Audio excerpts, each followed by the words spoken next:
Bismillahirrahmanirrahim. Assalamualaikum warahmatullahi wabarakatuh. Waalaikumsalam.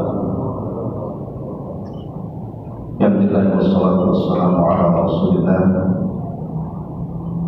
wa ala alihi wa sahbihi wa mawala wa la hawla wa la quwwata illa billah. Alhamdulillah, di pagi hari ini kita bisa duduk lagi untuk bertolak lagi. Salawat dan salam tetap tercurahkan pada baginda Muhammad, Nabi besar Muhammad sallallahu alaihi wa ala alihi wasallam.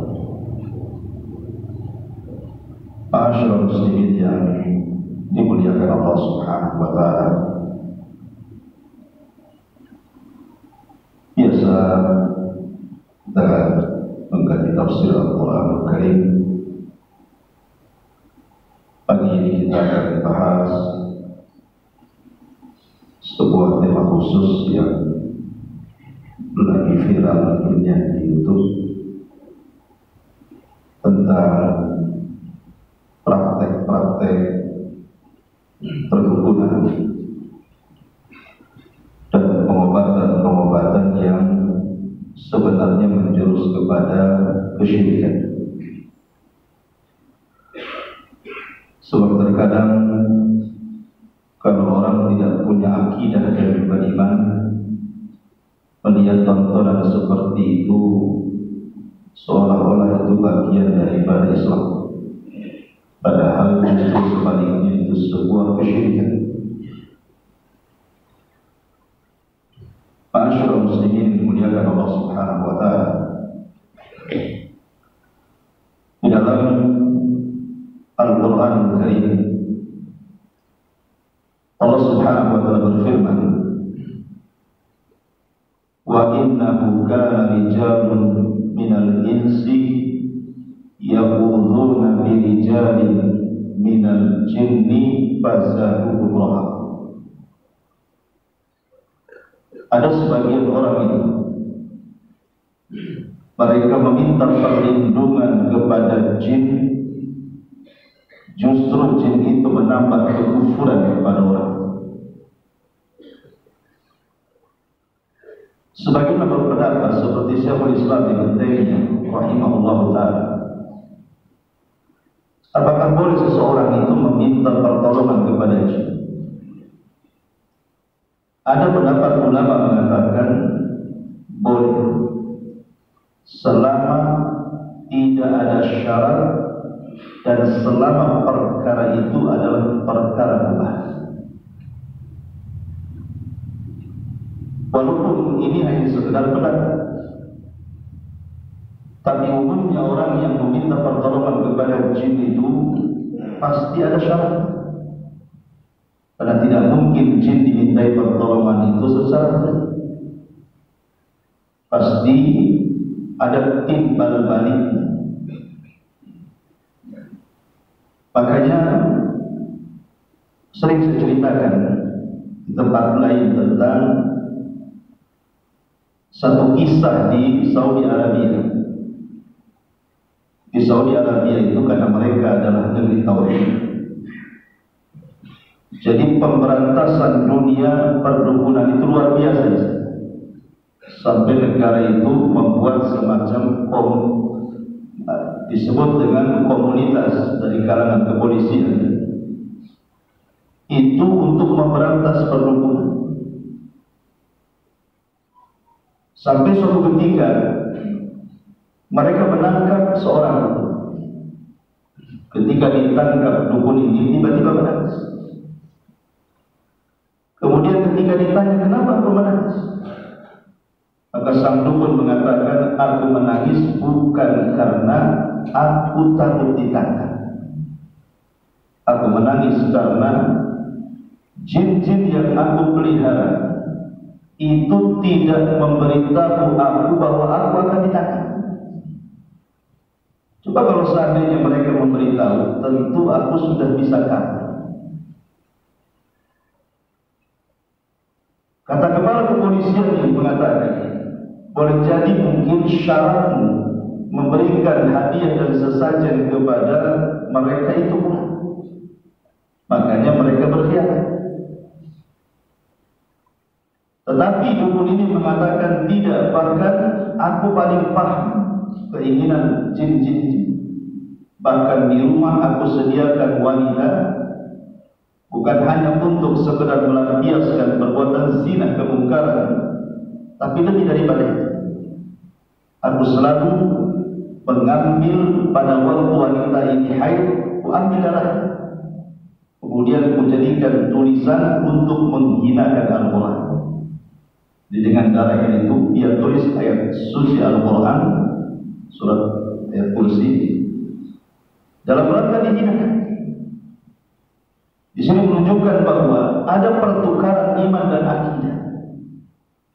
Tidak mungkin jin itu membantu kecuali ada pertukaran di sini antara akidah kita dan iman kita ditukar dengan kekufuran.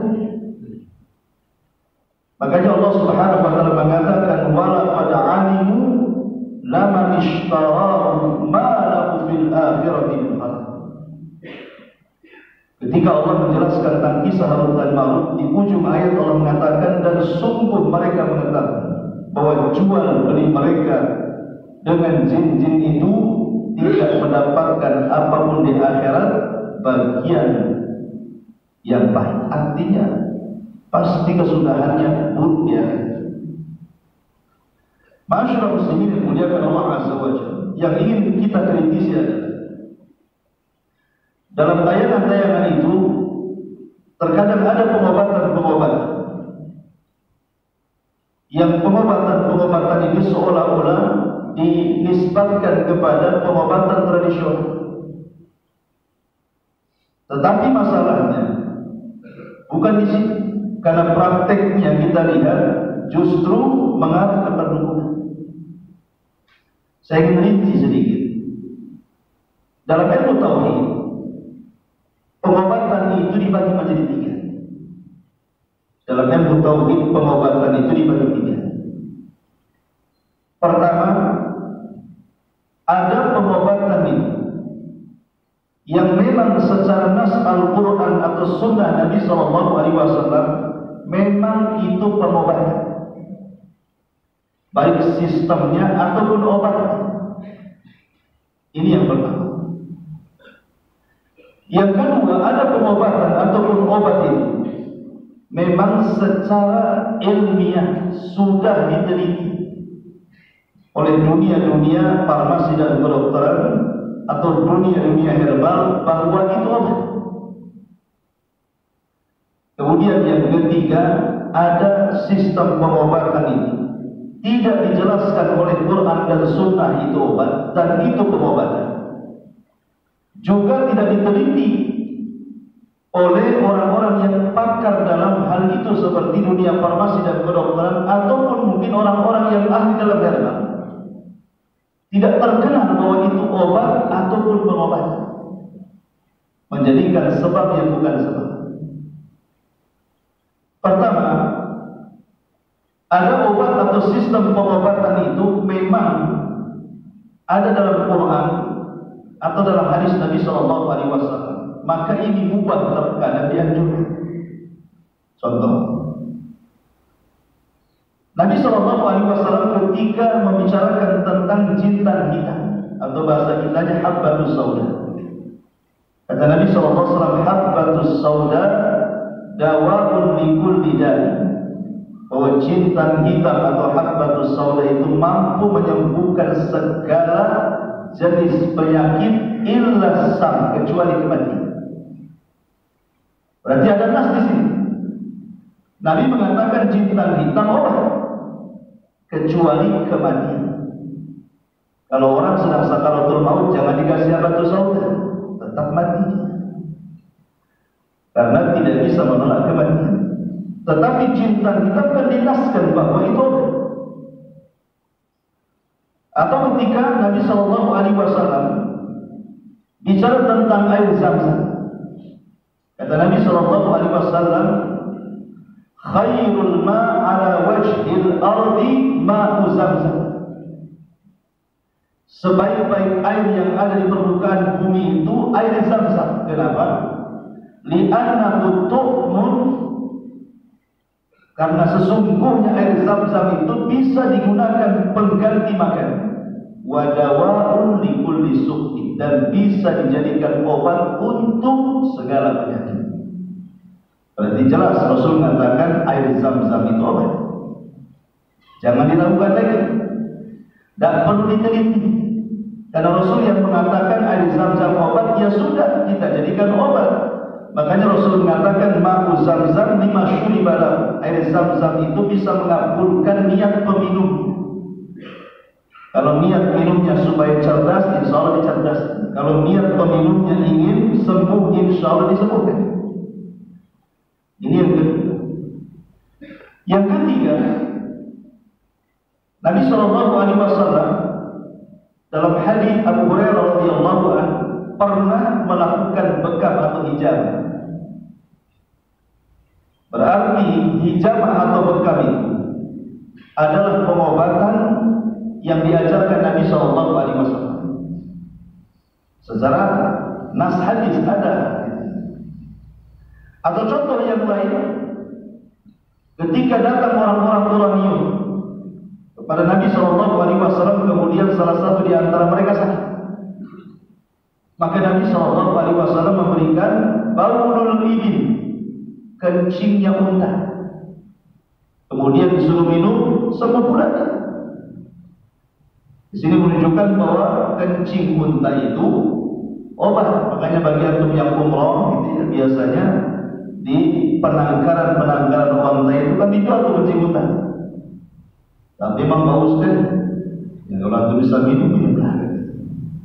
Tapi di sini Rasul mengatakan kencing unta obat kan itu. Jelas pasti. Atau Al-Quran sendiri adalah obat. Sebagaimana Allah mengatakan wa nunazzilu minal Qur'an ma huwa shifaa'un wa rahmatun. Dan kami turunkan Al-Quran itu sebagai obat dan sebagai rahmat. Caranya gimana?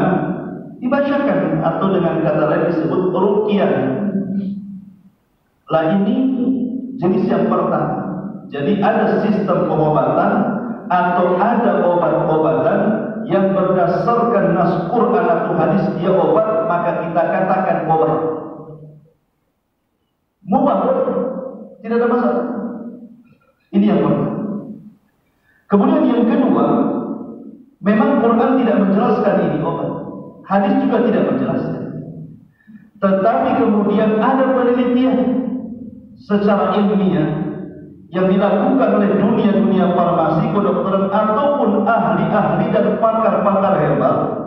Mereka meneliti bahwa ini akar manfaatnya bisa mengobati penyakit ini dedaunan manfaatnya bisa mengobati penyakit ini biji-bijian, ini bunga-bungaan, dan begitu seterusnya.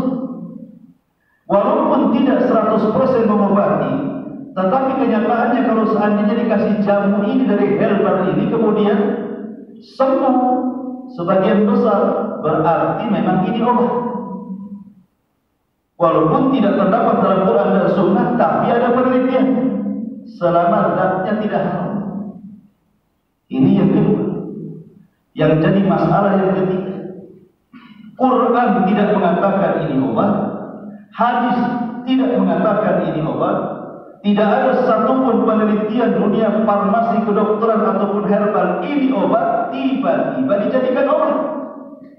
Ini yang disebut dengan ja'ala sabab ma laisa bisabab. Menjadikan sesuatu sebab yang bukan sebab. Menjadikan sebab yang bukan sebab. Contoh umpamanya, berobat dengan menggunakan tasbih. Tahu tasbih beli di pasar tasbih. Tiba-tiba kemudian dimasukkan ke air, dibacakan sholawat, dibacakan zikir-zikir atau entah bahasa-bahasa yang itu kurang paham. Kemudian diberi nama ini tasbih karomah. Pakailah, nanti penyakitmu hilang. Ini disebut ja'ala sabab ma laysa bisabab. Apa urusan tasbih dengan penyakit? Kalau memang tasbih bisa menghilangkan penyakit, tentu di apotek banyak orang jualan tasbih. Ini menjadikan sesuatu yang bukan sebab dijadikan sebab namanya.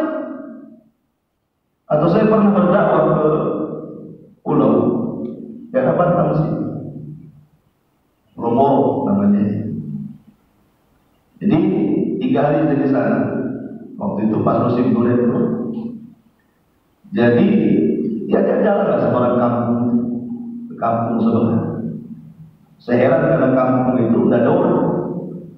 Rupanya sebagian mereka pada di kebun durian, karena kalau pas panen itu mereka tidak pulang di hutan. Yang saya herankan, banyak anak-anak kecil itu pakai gelang menggunakan benang warna kuning.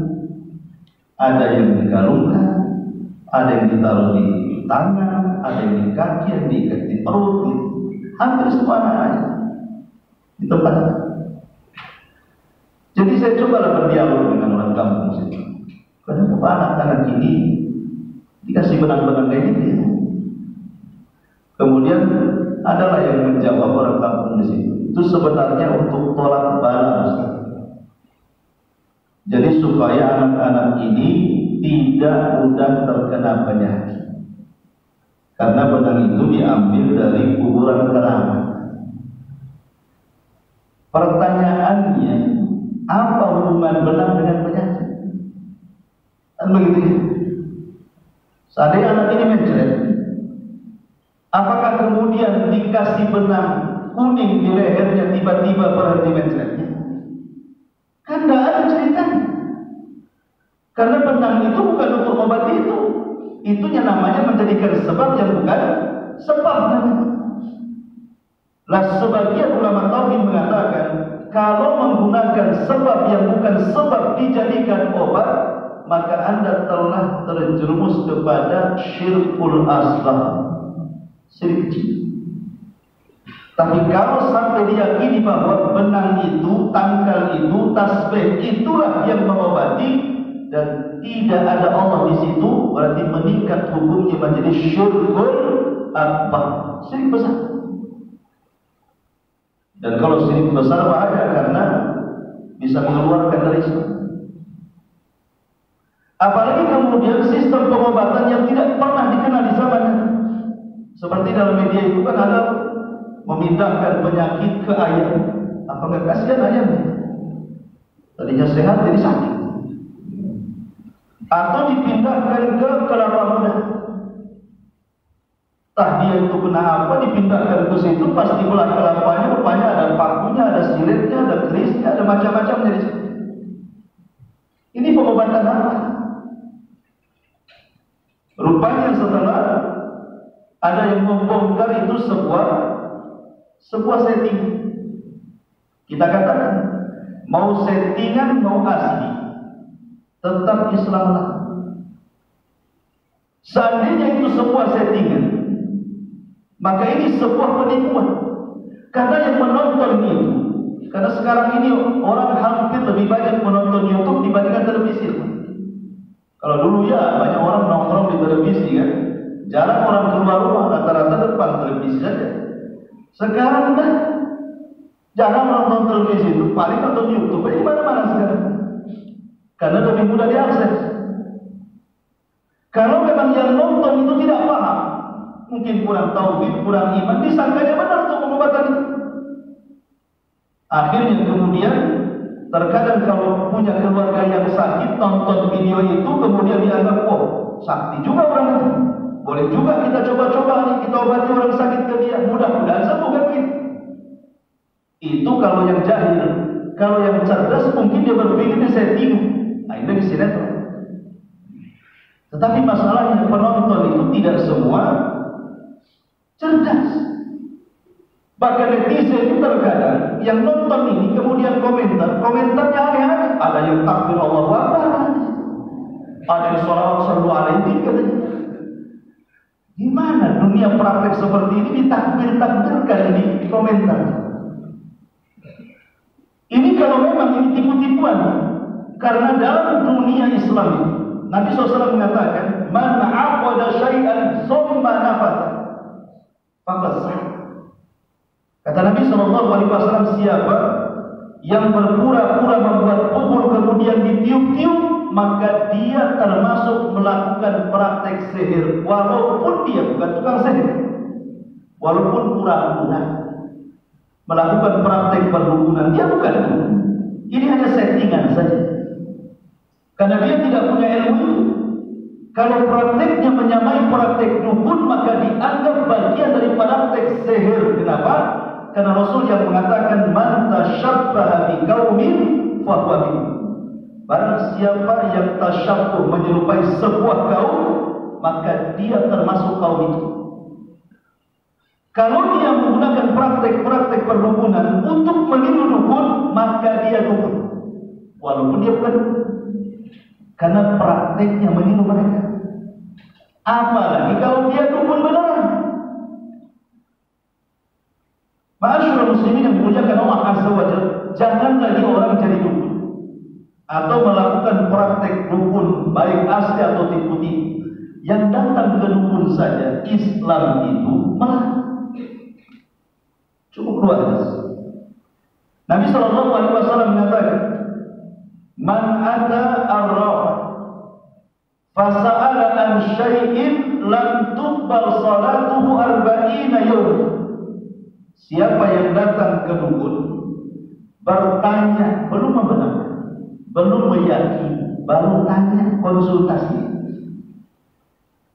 maka itu sudah cukup Allah tolak sholat kita 40 malam 40 hari. Coba kalau seandainya orang yang tayangan kayak gitu, orang ini tidak tahu kalau itu tayangan settingan, tiba-tiba dia yakin dia orang sakti, kemudian dicari kontak personil, kemudian di WA ini mungkin dia tidak telepon, hanya nulis WA, Pak Gus, Pak Kiai, Pak Ustaz, ini saya punya saudara, dia punya penyakit begini, nampaknya kena santet, bisa nggak obat? Contoh. Kemudian terbaca, belum dibalas, hanya ngirim itu saja, walaupun tidak terbaca. Itu sholat kita 40 hari sudah ditolak, karena kita sudah tanya. Dan yang dimaksud 40 hari 40 malam sholat kita ditolak itu maksudnya sholat yang sudah kita lakukan. Jadi sholat yang kita sudah lakukan 40 hari ke belakang itu semua sia-sia. Sholat duha kita sia-sia, sholat malam kita sia-sia, sholat rawatib kita sia-sia, sholat wajib, sholat nawafil, dan segala jenis sholat ditolak 40 hari. Itu kan rugi kan? Hanya gara-gara nanya pakai WA, padahal nggak dijawab, tapi terbaca. Apalagi kalau seandainya kemudian dia datang jadi pasien gitu, kemudian tumbuh keyakinan dia bisa mengobati, maka lebih parah lagi kata Nabi SAW, man ata arrafan aw gahinan fasala an syai'in fasaddaqahu faqad kafara bima unzila ala Muhammadin sallallahu alaihi wasallam. Siapa yang datang ke dukun, dia bertanya, membenarkan pula, jadi pasiennya pula, maka dia telah kufur dengan syariat Rasul, artinya keluar dari Islam. Ya.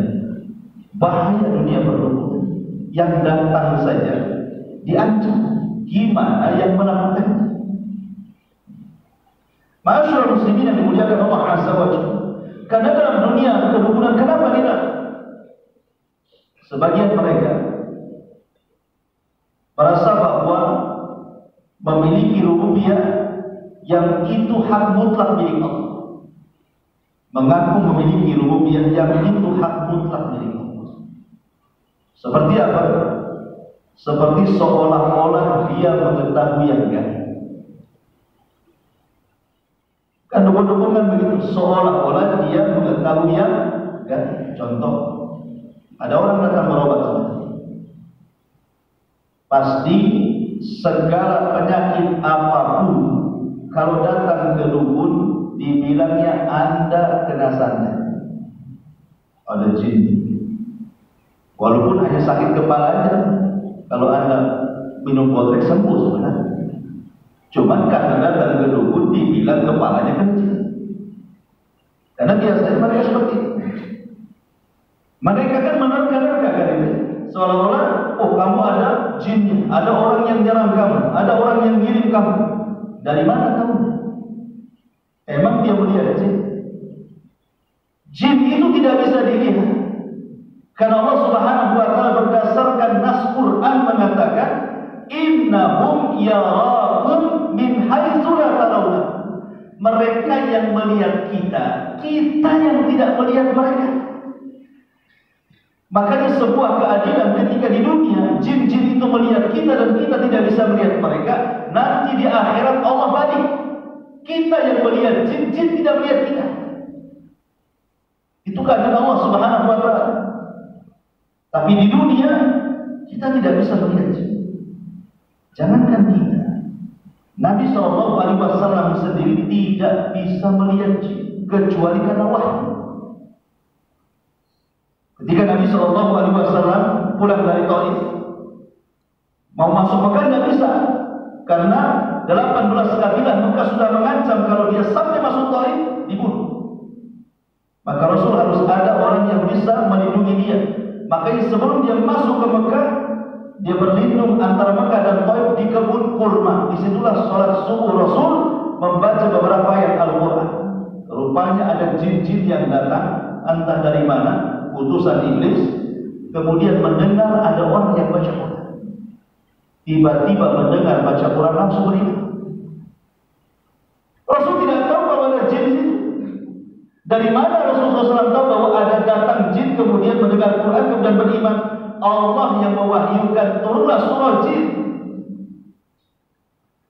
Turun surat jin memberitahu bahwa ada jin-jin yang datang kepadamu mendengarkan Quran kemudian beriman. Kalau tidak ada Quran turun kepada Rasul, Rasul tidak pernah melihat jin. Tidak tahu jin ada di mana. Ma'asyiral muslimin, dan Nabi juga tidak pernah meminta bantuan jin. Rasul itu perang bukan sekali dua kali. Kadang menang, kadang kalah. Contoh perang Uhud, Rasul kalah. Bahkan Nabi SAW gigi depannya itu rompak, kemudian pipinya terkena serpihan pedang, kemudian banyak luka-luka, sampai Nabi SAW melaknat orang-orang yang melukainya dan mengatakan, kaifa yuflihu qaumun syujja nabiyuhum. Bagaimana bisa beruntung kaum-kaum yang menyakiti Nabi? Seandainya meminta pertolongan jin itu dibolehkan, kenapa Nabi tidak meminta pertolongan? Kan sudah ribuan jin yang masuk Islam, libatkan aja dalam perang, penentu. Kan begitu ya logikanya kan? Kenapa Rasul tidak melibatkan jin-jin itu jadi pasukan dia? Kan jin gak kelihatan. Kita ini melihat berperang dengan makhluk yang tidak kelihatan, itu lebih besar menang atau kalah? Mesti kalah. Sebenarnya saya kalah sama antum, kemudian antum saya lihat, tapi antum tidak lihat saya, tinggal pentung aja itu, selesai. Tapi Nabi tidak meminta bantuan kepada jin.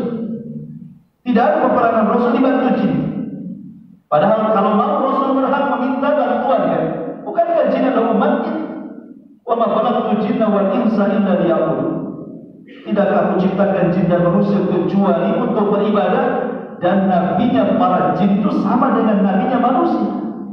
Sebagaimana kita nabinya Rasulullah, maka jin juga nabinya Rasulullah.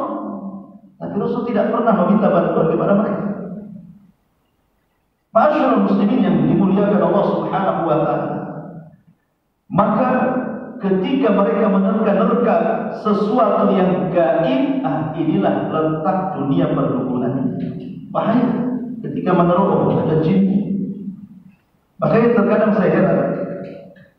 Dulu kalau tidak salah ada tayangan televisi, pemburu hantu. Ada ya pemburu hantu. Ustaz tertentu pemburu hantu. Jadi orang yang pakai jubah-jubah diundang ke rumah, nangkep jin yang ada di rumah. Sebenarnya ikhwatu fiddin, ketika kemudian orang merasa di rumahnya merasa ketakutan, kemudian bilang kepada para pemburu hantu, jangan-jangan di rumah saya banyak jin. Tanpa pemburu hantu mengatakan di rumah Anda ada jin, sebenarnya kita orang Islam memang berkeyakinan di rumah kita banyak jin. Enggak perlu kita konsultasi. Mana buktinya? Buktinya kalau antum masuk WC, apa kata Nabi? Kita disuruh berlindung minal khubsi wal khaba'is, kan begitu? Apa sih khubsi itu? Dan apa itu khaba'is? Khubsi itu jin laki-laki yang jahat. Khaba'is itu jin perempuan yang jahat. Berarti, jadi saya berlindung kepadamu ya Allah dari jin-jin laki-laki dan perempuan. Artinya di rumah itu ada jin. Tidak perlu kemudian harus diterawang sama orang-orang yang pemburu jin itu. Kita yakin di rumah kita ada jin, karena Rasul yang mengatakan seperti itu. Tetapi jin-jin yang di rumah itu yang disebut dengan amir. Amir itu artinya jin-jin yang bersama kita. Di rumah kita ini ada bangsa jin. Mereka tinggal sama kita di rumah. Makanya kata Nabi SAW, kalau seandainya kita sedang makan, kemudian lupa membaca basmalah, maka makanan itu separuhnya dimakan mereka. Cuman kita tidak tahu bagaimana caranya. Tapi nas Rasul seperti itu. Atau orang yang masuk ke rumah nggak pernah salah, main masuk saja. Itu jin ikut masuk di belakangnya, masuk ke rumah kita. Tetapi mereka tidak mungkin menyakiti, mereka hanya menakut-nakuti. Mereka tidak akan menyakiti kita. Mereka hanya menakut-nakuti saja. Bahasa kitanya iseng gitu, menakut-nakuti kita. Dengan cara apa? Dengan cara menggunakan semua media yang ada di rumah itu supaya kita takut. Tapi mereka tidak akan menyakiti kita. Contoh mamanya, di depan rumah itu ada pohon mangga. Kemudian ada bayangannya itu, ya, bayangannya kena lampu. Tiba-tiba ada angin, goyang-goyanglah pohon mangga itu. Ya bayangannya pun ikut goyang-goyang lagi. Mulai takut, jangan-jangan itu jin. Jadi dia masuk ke bayang-bayang, nakut-nakuti kita dari situ. Atau mungkin gorden jendela, tiba-tiba goyang-goyang. Padahal sebenarnya orang ini lupa tutup jendela kurang rapat. Masuklah angin itu sedikit, tergoyanglah gorden itu. Kemudian mulai takut, jangan-jangan ada jinnya. Padahal kena angin kan. Atau mungkin suara-suara di dapur gitu ya, entah jatuh apa tiba-tiba perang itu, kemudian kita takut. Memang jin itu masuk ke semua media supaya kita takut.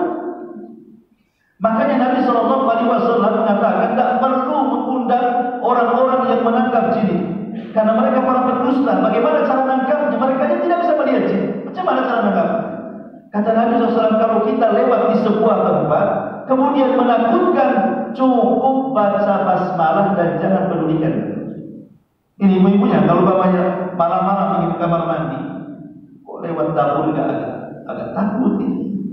Kata Rasul, sambillah wala tubali, cukup baca bismillah, jangan dipedulikan. Kan enak tuh, simpel kan? Bismillah, sudah selesai.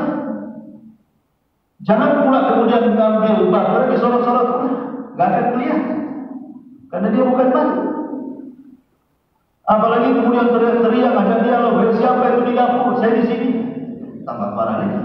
Nanti kalau dijawab, stres. Artinya bahwa ikhwatul fiddin muliakan Allah Subhanahu wa taala, tidak perlu kalau kita mau mengusir jin-jin yang jahat di rumah itu, kata Nabi SAW, cukup baca surah Al-Baqarah. Man qara'a surah Al-Baqarah tanfiru anhu syaitan. Barang siapa yang membaca surah Al-Baqarah, lari itu setan dari rumah kita. Cukup baca Quran, udah lari itu. Karena biasanya rumah-rumah yang banyak setan, banyak jin itu karena tidak pernah membaca Quran di situ. Jadi sebenarnya simpel Islam itu. Tidak perlu kemudian undang-undang pemburu hantu. Jadi nanti makin serem, karena pasti dia akan ngomong macam-macam. Masyarakat muslimin yang dimuliakan Allah Azza wa Jalla, kembali bahwa kenapa dukun itu dilarang? Karena mereka sok mengetahui perkara gaib. Ingat, perkara gaib itu tidak ada yang tahu kecuali Allah. Jangankan dukun, Nabi pun tidak tahu. Nabi Sulaiman itu kurang apa saktinya? Mukjizat yang Allah berikan kepada Nabi Sulaiman, bisa menundukkan binatang, semua binatang ditundukkan. Bisa menundukkan angin. Bayangkan, angin ditundukkan dia. Dia kalau kemana-mana naik angin dia, tidak perlu lagi naik kuda. Bahkan jin-jin ditundukkan dia. Tidak ada satu nabi dari sekian para nabi yang diberikan kekuasaan dan kekuatan seperti Nabi Allah Sulaiman. Karena dia mengatakan, ya Allah, jangan kau berikan kekuatan dan kekuasaan ini kepada orang sepeninggal. Itu doanya Sulaiman seperti itu. Tetapi Sulaiman sendiri tidak diberitahu soalnya. Contoh, ketika dia membariskan pasukan, rupanya burung hurhud gak ada atau di pasukan. Dan burung hurhud itu muhandisu Sulaiman, dia tugasnya sebagai insinyur. Dijelaskan dalam tafsir itu, burung hurhud ini insinyurnya Sulaiman. Jadi kalau Sulaiman ini membawa pasukan, kemudian nyasar di sebuah tempat pada pasir, gurun atau bukit, maka hurhud inilah yang kemudian naik ke langit, kemudian melihat dari langit daerah-daerah mana yang ada air. Nanti kalau burung-burung sudah mengatakan, oh sebelah situ ada airnya, maka Sulaiman akan merintahkan jin-jin itu untuk mencari air. Ini suatu ketika ini kepala burung tidak ada. Kata Nabi Sulaiman, awas saja kalau dalam sekian jam dia tidak datang, kusiksa atau kusembelih dia, kecuali dia membawa bukti yang nyata akan alasannya. Beberapa saat datang pula si hurhud. Kemudian mengatakan, sesungguhnya aku punya pengetahuan yang kau tidak punya. Hurhud ngomong begitu, saudara-saudara. Ya, saya punya pengetahuan yang kau tidak punya, menunjukkan Hurhud punya ilmu, Sulaiman tidak. Kemudian Hurhud mengatakan, tadi baru saja saya terbang ke Yaman. Sulaiman di mana? Palestina. Bayangkan, Hurhud bisa terbang sampai ke Yaman, kemudian pulang lagi dalam sekejap. Berarti diberikan kemampuan Hurhud di zaman itu maksudnya. Kemudian Hurhud mengatakan, aku melihat sebuah kerajaan di Yaman, rajanya perempuan, tapi dia dan kaumnya ya'buduna syamsa wal qamara min dunillah. Mereka menyembah matahari dan bulan selain daripada Allah Subhanahu wa taala. Kata Nabi Sulaiman, kau jangan buat cerita. Kata Hurhud, tidak, kalau kau tidak percaya, buatlah surat, kulayangkan ke mereka. Akhirnya Nabi Sulaiman buat surat kan. Ya, salah satu suratnya disitulah sejarah kenapa ada kalimat Bismillah. Nah, itulah Sulaiman yang pertama kali menulis kalimat Bismillah. Dan di sini menunjukkan Sulaiman tidak tahu bahwa di Yaman itu ada negara, ya kan? Yang dipimpin oleh ratu, padahal dia raja dan dia raja dunia. Rupanya ada sesuatu yang tidak diketahui Sulaiman dan Hurhud tahu. Maknanya Sulaiman tidak tahu yang gaib. Kemudian ketika Nabi Allah Sulaiman meninggal Sulaiman dalam kursinya, dalam singgasananya. Ingat, jasad seorang nabi itu tidak mungkin dimakan tanah. Sehingga walaupun dia sudah meninggal bertahun-tahun, dia seperti itu saja jasadnya. Dia tidak akan hancur. Sehingga ketika Sulaiman kemudian sedang duduk di tahtanya, di singgasana kebesarannya, tiba-tiba malaikat maut mencabut nyawanya. Kemudian dia seolah-olah tidur. Jin-jin itu yang disuruh Nabi Sulaiman masih bekerja bangun ini, bangun sana. Ya. Padahal Nabi Sulaiman sudah meninggal. Kata jin-jin itu mengatakan, ketika kemudian singgasananya roboh karena rayap-rayap yang menggerogotinya, apa kata jin? Kalau kami tahu Sulaiman sudah mati sejak dulu, kami ngapain kerja sama dia? Dari sini menunjukkan apa? Jin tidak tahu yang gaib. Karena dia mengatakan, kalau kami tahu Sulaiman sudah mati sejak dulu, ngapain kami disuruh-suruh kan? Kalau jinnya saja tidak tahu yang gaib, sementara referensi dukun-dukun itu adalah para jin, berarti informasi jin ke dukun itu dusta, dan informasi dukun ke kita itu lebih dusta lagi. Artinya ini silsilah kedustaan. Itu maksud. Dukun dibohongi jin, kita pula dibohongi dukun. Dari mana kita tahu bahwa dukun itu pendusta? Dari sebuah hadis. Kata Nabi SAW, jin-jin itu naik ke langit. Kalau kita membahas tafsir al-jin, nanti kita akan sampai tafsir al-jin. Allah Subhanahu wa Ta'ala berfirman bahwa di langit itu ada maqaida lis-sam'i. Jadi jin itu punya pos-pos tempat mencuri dengar. Kalau Allah Subhanahu wa Ta'ala hendak memfirmankan kepada para malaikat, artinya menugaskan sesuatu kepada para malaikat yang ada di langit, maka semua malaikat pingsan kecuali Jibril. Jibril tidak pingsan. Dan itu menunjukkan Jibril itu dzul quwwatin 'indal arsy makin, memiliki kekuatan yang tidak dimiliki malaikat yang lain. Kemudian Allah berfirman kepada Jibril untuk ditugaskan kepada para malaikat-malaikat Allah. Setelah kemudian Jibril menerima mandat dari Allah, barulah malaikat-malaikat, mulai dari malaikat pemikul arsy sampai malaikat ke langit pertama, semua terbang. Maka kemudian malaikat pemikul arsy dan sekitar arsy mengatakan, ya Jibril, madza qala rabbuka? Apa yang dikatakan Rabb? Kata Jibril, begini. Kemudian mereka bertasbih dan bertakbir. Kemudian Jibril turun ke langit ke-7. Semua malaikat di langit ke-7 ngomong yang sama. Apa yang ditugaskan Allah kepada kami? Kata Jibril, begini. Kemudian mereka bertasbih dan bertakbir sampai ke langit pertama, langit yang kita lihat. Lah ketika Jibril kemudian menceritakan firman Allah, sebuah tugas kepada para malaikat yang ada di langit pertama, maka malaikat langit pertama mengatakan, apa yang ditugaskan Allah kepada kami, wahai Jibril? Kata Jibril, begini. Maka mereka bertasbih. Lah ketika Jibril menginformasikan tugas dari Allah di langit pertama, disitulah jin-jin yang memiliki pos-pos curi dengar itu mencuri apa yang dikatakan Jibril kepada malaikat. Ya.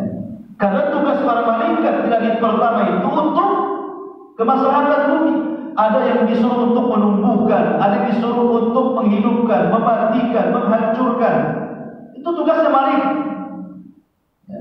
Jadi tugas-tugas ini diberitahu oleh Jibril kepada para malaikat. Allah sudah menugaskan, wahai kamu malaikat, buat tsunami di sana, buat gempa di sana, buat tumbuh di sini, buat gersang di sana, gitu. Lah ketika Jibril menginformasikan itu, jin-jin itu punya pos-pos di langit. Disitulah dia mencuri dengar kalimat yang disampaikan Jibril kepada para malaikat. Kalau mereka dapat satu kalimat, maka jin yang paling atas akan menyampaikan jin ke yang bawah. Karena jin naik ke atas itu seperti orang panjat pinang. Maka jin yang di bawah menyampaikan ke yang di bawahnya lagi, ke yang di bawahnya lagi, sampai kepada jin yang ada di bumi. Tapi satu kalimat itu sudah dicampur adukan 99 kalimat kedustaan. Jadi satu yang benar, 99% dusta. Kalau saya analogikan seperti ini, jajarkan dari sini 100 orang sampai sana. Kemudian saya bisiki di telinganya, si Anu mau pergi ke pasar. Kemudian orang kedua mau lagi ke orang ketiga. Mungkin sampai di sana bukan itu kalimatnya. Mungkin terbalik, jangan pergi ke pasar, kan gitu ya. Mungkin juga kan. Manusia saja bisa seperti itu. Apalagi jin yang memang dasarnya pendusta, makanya dibumbui-bumbui. Sehingga ketika jin yang paling di bawah dapat informasi yang dusta, itulah yang dijual belikan ke dukun untuk meramal sesuatu. Kalau seandainya dukun meramal sesuatu kok benar, itulah yang satu yang benar. Tapi umumnya 99% ramalannya dusta. Tidak ada ceritanya peramal itu benar. Ini berdasarkan hadis. Baik Quran ataupun hadis kita mengatakan seperti itu. Jadi tidak perlu percaya kepada mereka, karena mereka perempuan. Mereka sedang ditipu jin, kita pula ditipu mereka. Makanya saya katakan silsilah tipu menipu sebenarnya. maka jangan datang kepada mereka. Itu tipu-tipu. Lah di sini pertama karena mereka sok tahu yang gaib. Di sinilah letaknya seolah-olah mereka merampas rububiyah Allah. Yang tahu yang gaib itu hanya Allah. Kita ini tidak tahu yang gaib. Makanya ada di dalam surah Luqman itu, di antara hal-hal yang 5 perkara yang merupakan kegaiban yang tidak ada yang tahu kecuali Allah Subhanahu wa taala. Dalam surah Luqman. Pertama, bicara soal kiamat. Tidak ada yang tahu kapan kiamat kecuali Allah. Jangan dilama-lama kapan dia.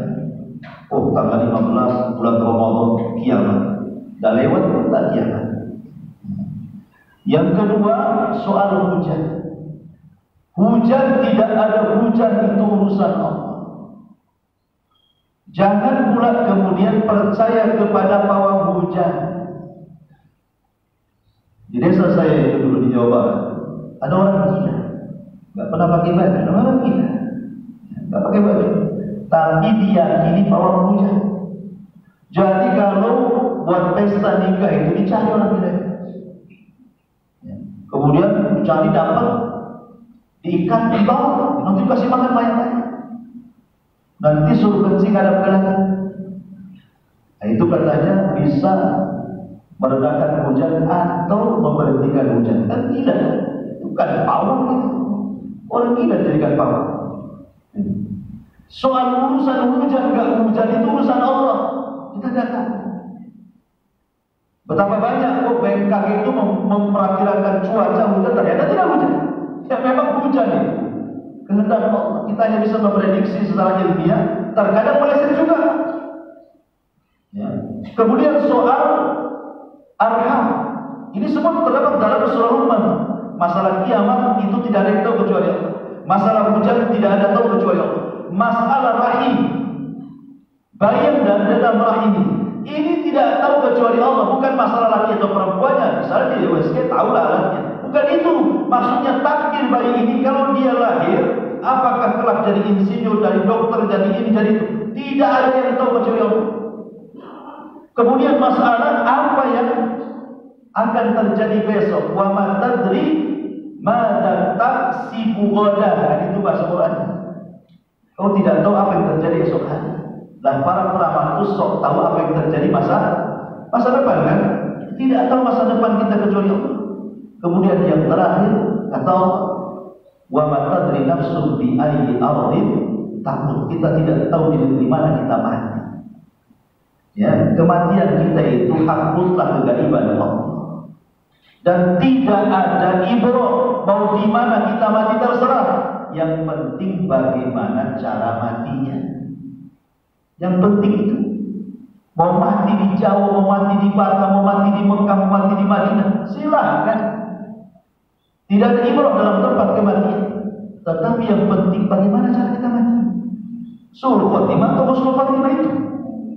Jadi 5 perkara ini semua gaib berdasarkan nas Quran. Tiba-tiba kemudian datang paranormal mengotak nanti 5 perkara. Jadi cukuplah perkara sok tahu yang gaib ini sudah mendustakan Al-Quran dan Sunnah Nabi. Maka saya katakan bahwa tayangan-tayangan seperti ini tidak perlu tahu. Ya, karena ini mengarah kepada kesyirikan. Wallahu a'lam. Mudah-mudahan ada manfaatnya. Subhanallah, bihamdika, asyhadu an la ilaha illa anta, astaghfiruka